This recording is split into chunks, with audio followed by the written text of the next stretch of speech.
മുഖ്യമന്ത്രി V D Satheesan കഴിഞ്ഞ ദിവസം ഡൽഹിയിലുണ്ടായിരുന്നു. അദ്ദേഹം അവിടെ AICC ചർച്ച നടത്താൻ വേണ്ടി ഡൽഹിയിൽ പോയിരുന്നു. കൂട്ടത്തിൽ ഇന്നലെ അവിടെ കേരള ഹൗസിൽ ഒരു ഓണസദ്യ അവിടുത്തെ ഡൽഹിയിലെ പ്രധാന വ്യക്തികൾക്ക് വേണ്ടിയൊക്കെ തന്നെ ഒരുക്കിയിട്ടുണ്ടായിരുന്നു. എല്ലാവരും കൂടെ ഒരു ഗെറ്റ് ടുഗദറൊക്കെ ആയി നടന്നു. മുഖ്യമന്ത്രി ഉണ്ടായിരുന്നു. എല്ലാ വിവിധ രാഷ്ട്രീയ കക്ഷികളിൽപ്പെട്ട നമ്മുടെ നാട്ടിലെ രാഷ്ട്രീയ നേതാക്കന്മാരും ഉദ്യോഗസ്ഥരും മാധ്യമപ്രവർത്തകരും ഒക്കെ ഒരുപാട് വലിയ പ്രമുഖർ ഉൾപ്പെട്ടിരുന്ന ഒരു ചടങ്ങായിരുന്നു അത്. അപ്പോൾ അവിടെ ഇന്നലെ നടന്ന ഒരു കാര്യമാണ് ഇന്ന് സമൂഹ മാധ്യമങ്ങളിലൊക്കെ തന്നെ വലിയ തോതിലുള്ള ചർച്ചയാകുന്നത്. അത് മുഖ്യമന്ത്രി വി ഡി സതീശൻ എത്ര വളരെ നയതന്ത്ര വിദഗ്ധനാണ് എന്നാണ് പലരും ചൂണ്ടിക്കാട്ടുന്നത്. അതായത് CPM-ന്റെ മുതിർന്ന അംഗം ശ്രീമതി ടീച്ചറിനെ ആ വേദിയിലേക്ക് ക്ഷണിച്ചുകൊണ്ട് അദ്ദേഹം നടത്തിയ ആ നീക്കമായിരുന്നു ഈ പറഞ്ഞ രീതിയിൽ ഏറെ പ്രശംസിക്കപ്പെട്ടത്. അല്ല, നമുക്ക് അത് ഒരു പ്രധാനപ്പെട്ട കാര്യമാണ്. വി ഡി സതീശനെ സംബന്ധിച്ചിടത്തോളം അദ്ദേഹത്തിൻ്റെ എതിർ രാഷ്ട്രീയ കക്ഷിപ്പെട്ട ആളാണ് PK ശ്രീമതി ടീച്ചർ. സതീശൻ എപ്പോഴും വിമർശിക്കാറൊക്കെ ഉള്ളത് തന്നെയാണ്. പക്ഷേ സതീശൻ കാട്ടിയത് ഒരു വലിയ പ്രതിപക്ഷ ബഹുമാനമാണ്. അദ്ദേഹത്തിനൊപ്പം തന്നെ വി മുരളീധരൻ MLA ഇരിക്കുന്നുണ്ട്, മുൻ കേന്ദ്രമന്ത്രി. ആ വേദിയിൽ അവരൊക്കെ ഇരിക്കുന്നുണ്ട്. അപ്പോൾ അദ്ദേഹം നോക്കുമ്പോൾ കാണുന്ന കാഴ്ച ഡൽഹിയിൽ ഒരു പക്ഷേ ശ്രീമതി ടീച്ചർ അവർ ഇപ്പോൾ ജനാധിപത്യ മഹിളാ അസോസിയേഷൻ്റെ അഖിലേന്ത്യാ ഭാരവാഹിയൊക്കെയാണ്. അതിൻ്റെ മീറ്റിങ്ങിന് വന്നായിരിക്കാം, കേന്ദ്ര കമ്മിറ്റി അംഗമാണല്ലോ. അപ്പോൾ നോക്കുമ്പം സദസ്സിലാണ് ഇരിക്കുന്നത്, വേദിയിലല്ല ഇരിക്കുന്നത്, സദസ്സിലിരിക്കുന്നു. അദ്ദേഹം ക്ഷണിച്ചു വരുത്തി. അവർ മുൻ മന്ത്രിയാണ്, അവർ വനിതാ നേതാവാണ്, ആ ഒരു പ്രമുഖ ആളാണ്. അതുകൊണ്ട് ടീച്ചറെ വരൂ ടീച്ചർ ഇവിടെ സ്റ്റേജിലൊന്ന് ഇരിക്കുമെന്ന് പറഞ്ഞാൽ അദ്ദേഹം ക്ഷണിച്ചു. അത് അവരോട് ഒന്ന് ഇരിക്കുകയും ചെയ്തു. അപ്പോൾ ഇത് സൂചിപ്പിക്കുന്നത് ശരിക്കും പറഞ്ഞാൽ നമ്മൾ ഈ എല്ലാവരോടും നമ്മൾ കുറച്ച് മനുഷ്യത്തോട് പെരുമാറുന്ന ഒരു മുഖ്യമന്ത്രിയാണ് നമുക്ക് ആവശ്യം, ഭരണാധികാരിയാണ് നമുക്ക് ആവശ്യം. അല്ല കടക്ക് പുറത്ത് നിൻ്റെ വീട്ടിൽ പോയി ചോദിടാ എന്നൊക്കെ പറയുന്ന രീതിയിൽ ഭരണാധികാരികൾ പെരുമാറുമ്പോഴാണ് അവരെ ജനങ്ങൾക്ക് അനഭിമതരായി മാറുന്നത്. പക്ഷേ എനിക്ക് ഇതിൽ തോന്നിയ മറൊരു ഡൗട്ടാണ്, അദ്ദേഹം ക്യാമറകൾക്ക് മുൻപിൽ നല്ലപോലെ പെർഫോം ചെയ്യുന്നുണ്ട്. അത് നമ്മൾ അദ്ദേഹത്തെ പോയി അദ്ദേഹത്തിന്റെ സ്വഭാവം മോശമാണെന്നല്ല, പക്ഷേ ക്യാമറകൾക്ക് മുന്നിലേക്ക് എത്തുമ്പോൾ അദ്ദേഹം ആ കിട്ടിയ അവസരത്തെ നല്ല രീതിയിൽ പ്രയോജനപ്പെടുത്തുന്നു എന്ന് എനിക്ക് തോന്നിയിട്ടുണ്ട്. ഇവിടെയും അത് തന്നെയാണ് സംഭവിച്ചിരിക്കുന്നത്. അല്ല, അത് നമ്മൾ ഒരു കാര്യം മനസ്സിലാക്കുക, വി ഡി സതീശൻ ഒരു പക്ക പ്രൊഫഷണലായ ഒരാളാണ്. അദ്ദേഹം 100% പ്രൊഫഷണലാണ്. പ്രൊഫഷണലാകുമ്പോൾ ആ ഒരു പ്രൊഫഷണലിൻ്റെ ഏറ്റവും പ്രധാനപ്പെട്ട കാര്യം എന്താണ്?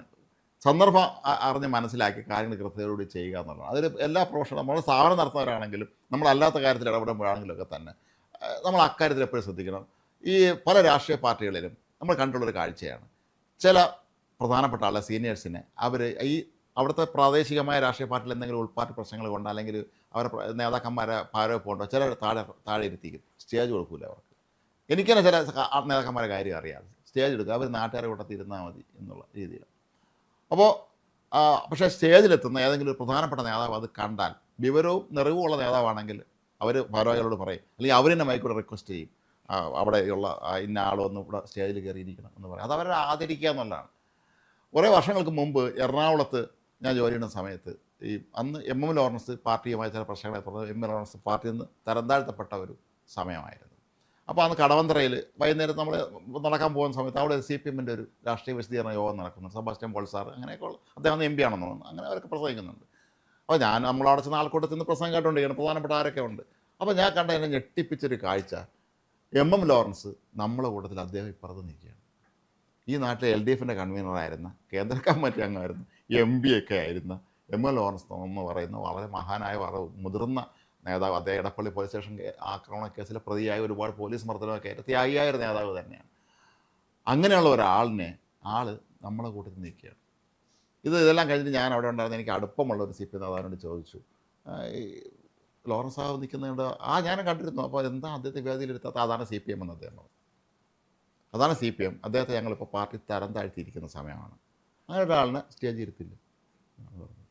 അപ്പോൾ ഇത് മാനുഷിക പരിഗണന എന്ന് പറയുന്ന സാധനം ഇവരെ അടുത്തോളം പോലും പോയിട്ടില്ലല്ലോ എന്ന് എനിക്ക് തോന്നി. ആ മനുഷ്യരിക്കും അദ്ദേഹത്തെ ഒന്ന് സ്റ്റേജിലിരുത്താം. അദ്ദേഹം പാർട്ടി തരം താഴ്ത്തി എന്ന് പറഞ്ഞാൽ അദ്ദേഹം പാർട്ടിയിൽ നിന്ന് പുറത്തുനിന്നായിട്ടുള്ള ഒരാളല്ല, പാർട്ടി തന്നെ ഉള്ള ആളാണ്. അപ്പോൾ എനിക്ക് പക്ഷേ MM ലോറൻസ് ആകട്ടെ അദ്ദേഹം വളരെ കൂളാരോടെ പ്രസംഗം കണ്ടു, അദ്ദേഹം പോകുന്നത് കണ്ടു. അപ്പോൾ എനിക്കിത് കണ്ട് സത്യം പറഞ്ഞാൽ ഞാൻ പലപ്പോഴും അത് പിന്നെ അദ്ദേഹത്തിൻ്റെ ബൈറ്റൊക്കെ കാണുമ്പോൾ ഞാൻ വിഷമത്തോടെ ആലോചിക്കുമായിരുന്നു. അത്രയും വലിയ പദവി ഇരുന്ന ഒരാൾ അവിടെ നിൽക്കുമ്പോൾ. പിന്നെ ഒരാരും പറയുകയാണെങ്കിൽ അതിനേക്കാളും വിചിത്രം മാറ്റുന്നുണ്ട്. ഈ LDF കൺവീനർമാർക്കെല്ലാം സംഭവിക്കും. PV കുഞ്ഞിക്കണ്ണൻ എന്ന് പറഞ്ഞ LDF കൺവീനർ ഉണ്ടായിരുന്നു, വലിയ നേതാവായിരുന്നു. അദ്ദേഹം ഒടുവിൽ പാർട്ടിയായിട്ട് അഭിപ്രായ ഭിന്നത വന്ന്, അവരൊക്കെ പഴയ സ്കൂളുകാരാണ്, ഇവരെ ഈ കച്ചവടമൊന്നും അറിയാത്തത് തെറ്റി അദ്ദേഹം പോയി. അത് കഴിഞ്ഞ് അദ്ദേഹം നാട്ടിൽ കണ്ണൂരിൽ അദ്ദേഹം ഒരു മെഡിക്കൽ ഷോപ്പ് ഒന്ന് നടത്തി അങ്ങനെ പോകുമായിരുന്നു. അത് കഴിഞ്ഞ് അദ്ദേഹവും മകളും കൂടെ ഈ കണ്ണൂരിലെ ഏതോ ഒരു സഹകരണ സംഘത്തിൽ വോട്ട് ചെയ്യാൻ വന്നപ്പോൾ ഈ പാർട്ടിക്കാരൻ ഇദ്ദേഹത്തിൻ്റെ മകളെയും കൂടെ ചേർത്ത് വളരെ മോശമായ ഭാഷയിൽ തെറി വിളിക്കുന്ന സംഭവം ഉണ്ടായിട്ടുണ്ട് പണ്ട്. അപ്പോൾ ഇത് ഇവരുടെ ഒരു സ്ഥിരം രീതിയാണ്. പക്ഷേ അവിടെയാണ് ഈ വി ഡി സതീശൻ ഏറെ വ്യത്യസ്തനാകുന്നത്. പി കെ ശ്രീമതി ടീച്ചറിനെ പോലെയുള്ള ഒരു മുതിർന്ന നേതാവിനെ, ഒരു വനിതാ നേതാവിനെ ഒപ്പം ഇരുത്തി തമ്മിൽ അവിടെ കുഴപ്പമൊന്നും സംഭവിക്കില്ല. അവരും കൂടെ അവിടെ വന്നിരിക്കട്ടെ, എല്ലാവരും വലിയ സന്തോഷമായി, ടീച്ചറിനും സന്തോഷമായി കാണും. അപ്പോൾ ഇത് ഈ പിണറായി സ്കൂളല്ല ഇത് വി ഡി സതീശൻ്റെ സ്കൂളെന്നുള്ളത് നേരത്തെ ജസ്റ്റും പറഞ്ഞതല്ല. ചിലപ്പം ക്യാമറ ഉള്ള സാധനത്തിൽ അദ്ദേഹം വളരെ കൃത്യമായിട്ട് പെർഫോം ചെയ്തായിരിക്കാം എന്നുള്ള അതിന് സാധ്യത തലകളയാൻ പറ്റില്ല. എങ്കിൽ പോലും അത് ചെയ്തൊരു നല്ല കാര്യമായിട്ടാണ് എനിക്ക് എപ്പോഴും തോന്നിയിട്ടുള്ളത്. സന്ദീപ് വാര്യർ BJP വിട്ടു പോകുന്നതിന് കാരണം അദ്ദേഹം പറഞ്ഞ കാര്യങ്ങളൊന്നും നമ്മൾക്ക് ഓർമ്മയുണ്ടായിരിക്കുമല്ലോ. എനിക്ക് വേദിയിൽ കസേരയൊന്നുമില്ല, അദ്ദേഹം നാളെ കൂട്ടം തിരുത്തി പോകും. പാർട്ടി വക്താവായിരുന്ന ആളാണ്. സന്ദീപ് വാര്യർ BJP യുടെ സമയത്തെ വലിയ നേതാവ് തന്നെയാണ്. അദ്ദേഹത്തിന് സ്റ്റേജിൽ കസേര കൊടുത്തില്ല എന്നാണ് പറഞ്ഞത്. അപ്പോൾ ഇത് നമുക്കൊന്നും തോന്നില്ല. നമ്മുടെ മാധ്യമപ്രവർത്തകർ എപ്പോഴും ഇപ്പുറത്തിരിക്കാൻ വിധിക്കപ്പെട്ടവരായതുകൊണ്ട് നമുക്ക് അപ്പുറത്തിരിക്കുന്നതിനെ കുറിച്ച് നമ്മൾ വലിയ ചിന്തിക്കില്ലെങ്കിൽ പോലും രാഷ്ട്രീയ നേതാക്കന്മാരെ സംബന്ധിച്ചോളം അത് വലിയ വിഷമമാണ്. നമുക്ക് കണ്ടിട്ടില്ലേ, കോൺഗ്രസിന്റെ സ്റ്റേജ് കണ്ടിട്ടില്ലേ, ആൾക്കൂട്ടം കുറവ് സ്റ്റേജിൽ ആളിരിക്കുന്നവിടെ കണ്ടിട്ടുള്ളതല്ലേ. പക്ഷെ അവിടെ വി ഡി സതീശൻ എത്ര മനോഹരമായി, എത്ര ഗംഭീരമായി അദ്ദേഹം പെരുമാറി. ഒന്ന് ആലോചിച്ച് നോക്കൂ.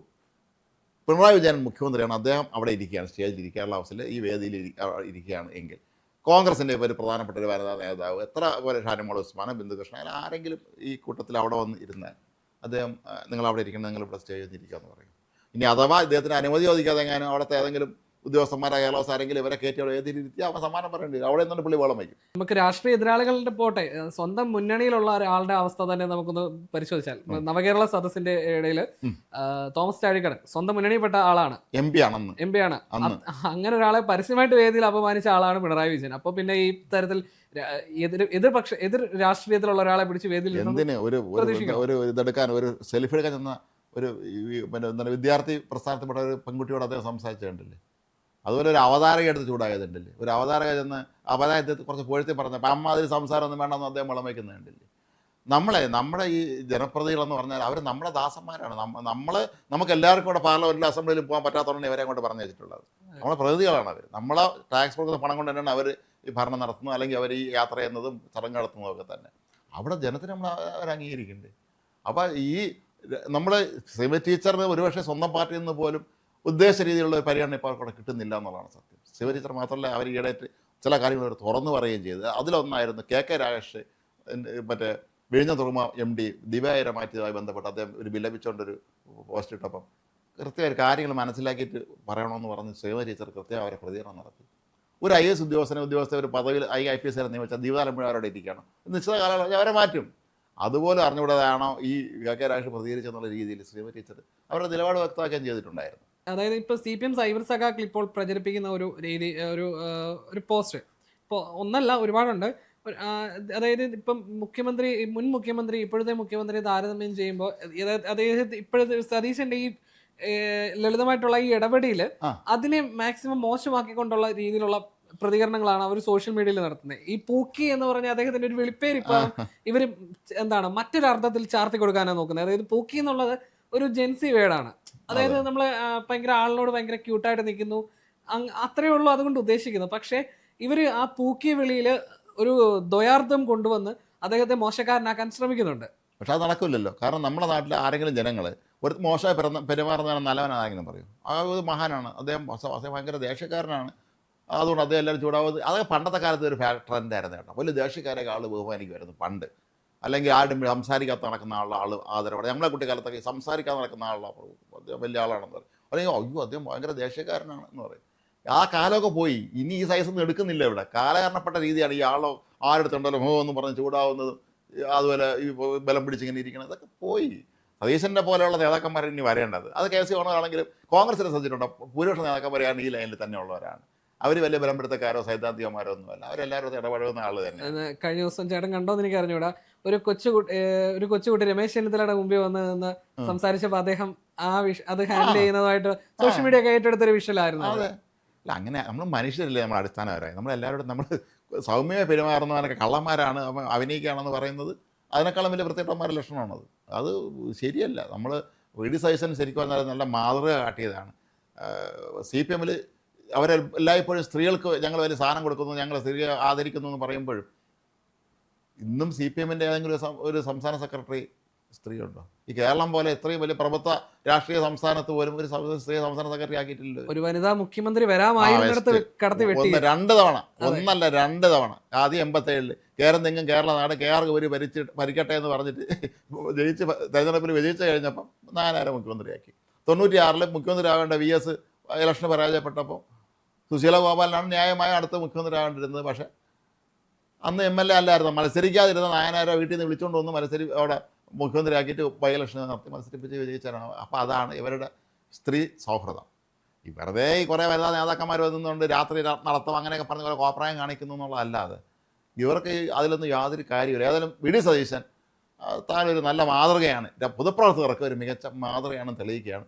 അതിനെ വിമർശിക്കുന്നവർ വിമർശിച്ചോട്ടെ, അത് അവരുടെ ചിന്താഗതി അല്ലെങ്കിൽ അവരുടെ ഒരു വീക്ഷണമായിരിക്കാം അത്. പക്ഷേ അത് ജനത്തിന് അത് ഇഷ്ടം, നമുക്കൊക്കെ അത് തന്നെയാണ് ഏറെ ഇഷ്ടം.